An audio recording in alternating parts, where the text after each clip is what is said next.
Why your mind creates fake worst-case scenarios to protect you from disappointment. Your mind is not always trying to make you happy. Most of the time, it is trying to make sure you survive emotional pain.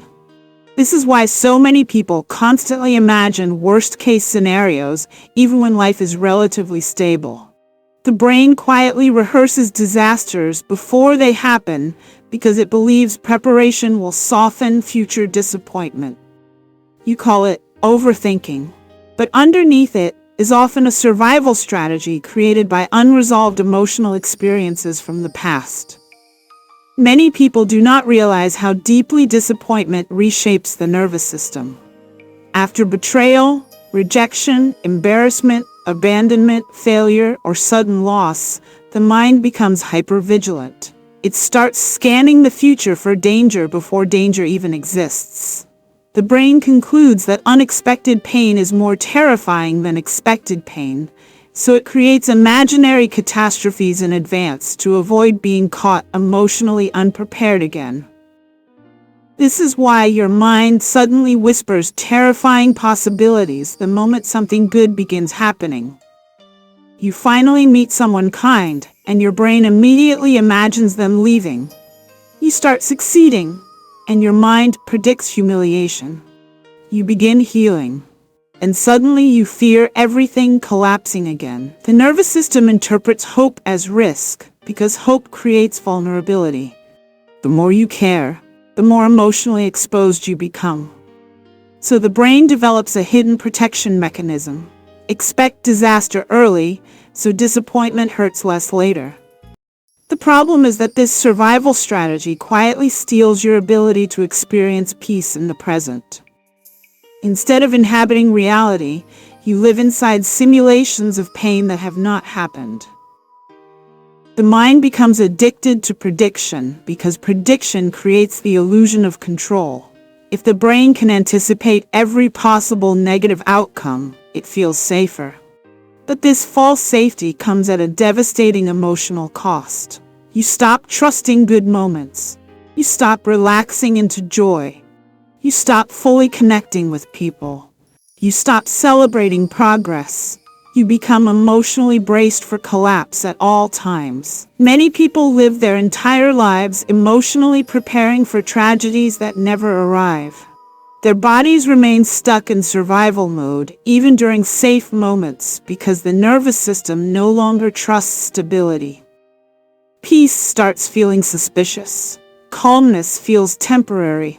Happiness feels dangerous because the mind believes every good thing carries hidden disappointment behind it. This is why overthinking is so exhausting. Your brain is running endless emotional emergency drills every single day. It continuously generates imaginary futures, imaginary failures, imaginary conflicts, imaginary humiliations, and imaginary losses in an attempt to keep you emotionally armored against uncertainty. But the nervous system cannot always distinguish between vividly imagined danger and real danger. The body still releases stress hormones, muscles still tense, sleep still suffers, energy still drains. Eventually, you become tired without understanding why. The modern digital world intensifies this problem dramatically. Constant exposure to negative news, comparison culture, social rejection, economic instability, online criticism, and unpredictable global events teaches the brain that danger could emerge at any moment. The nervous system never fully powers down. Even rest becomes mentally noisy because the brain keeps searching for the next emotional threat before it arrives. This creates a hidden psychological paradox. The more desperately you try to avoid disappointment, the more disconnected you become from real life itself. You start experiencing life through defensive anticipation instead of genuine presence. Conversations become filtered through fear. Relationships become filtered through suspicion. Opportunities become filtered through imagined failure. The future becomes emotionally contaminated before it even unfolds. And the cruelest part is that the brain believes it is helping you. Many people unknowingly confuse anxiety with responsibility. They believe worrying proves they are prepared. They believe catastrophic thinking keeps them safe. They believe relaxing means becoming careless. But chronic worst-case thinking rarely prevents pain. It usually multiplies unnecessary suffering in advance. You end up emotionally experiencing tragedies twice. Once in imagination and once in reality if they ever happen at all. This is why healing requires retraining the nervous system to tolerate uncertainty again. Not every unknown outcome is a hidden disaster waiting to happen. Not every silence means rejection. Not every delay means failure. Not every mistake means collapse. The brain learned fear through experience, but it can also learn safety through experience. One of the biggest signs of emotional healing is when your mind slowly stops assuming every positive moment will eventually punish you. That transformation does not happen instantly. For many people, the nervous system has spent years building emotional armor around disappointment. Some learned early in life that joy was temporary. Others experienced unpredictable environments where emotional safety disappeared suddenly. Some became conditioned to expect abandonment, criticism, instability, or betrayal. The brain adapted by becoming excessively cautious. But survival mode is not the same thing as living. Your mind was never meant to become a prison of constant prediction. There is a massive difference between healthy discernment and compulsive disaster rehearsal. Discernment observes reality clearly. Anxiety invents imaginary suffering prematurely. Discernment prepares wisely. Fear catastrophizes endlessly. Discernment keeps you grounded. Anxiety keeps you emotionally trapped inside futures that do not exist.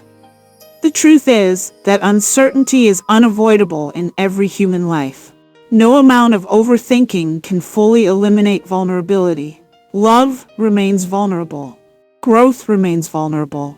Success remains vulnerable. Healing remains vulnerable.